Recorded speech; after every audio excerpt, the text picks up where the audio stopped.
म्हणजे धन्यवाद, एखाद्या गोष्टीसाठी धन्यवाद बोलणं.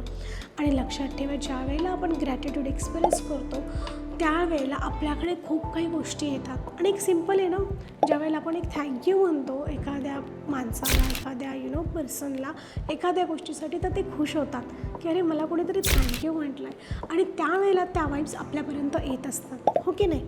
तर मग सेम थिंग आपण आपल्या मुलांना ग्रॅटिट्यूड शिकू. आपल्याला बऱ्याच वेळेला असं होतं की आपल्याला कोणीतरी आपल्यासाठी खूप काही करून जातं, पण आपण विसरून जातो थँक्यू म्हणायला.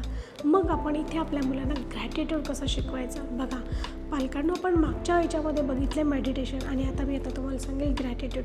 रोज संध्याकाळी झोपताना मुलांना आठवणीने विचारा, आज तुम्ही कोणत्या 5 लोकांना थँक्यू म्हणू इच्छितात. करून बघा. तुम्ही एक 8 दिवस केलं ना, तर मुलं तुम्हालाच सांगतील की मला म्हणायचं आहे. आणि तुम्हीही सुरुवात करा. लेट्स से मला एखादा माणूस रस्त्यामध्ये भेटला, त्याने मला हेल्प केली. आपला कचरावाला जो कचरा रोज उचलून घेऊन जातो त्याच्यासाठी थँक्यू. आपल्या घरात जर कामवाली येते त्याच्यासाठी थँक्यू. मग मुलंही आठवून सांगतील की माझ्या मित्रासाठी थँक्यू की त्याने मला आज पेन्सिल दिली, किंवा माझ्या टीचरला थँक्यू, त्याने मला काहीतरी नवीन शिकवलं. राईट? हे चालू करतील. ते हे पण म्हणतील मम्मा तुला थँक्यू, तू माझ्यासाठी जेवण बनवलं.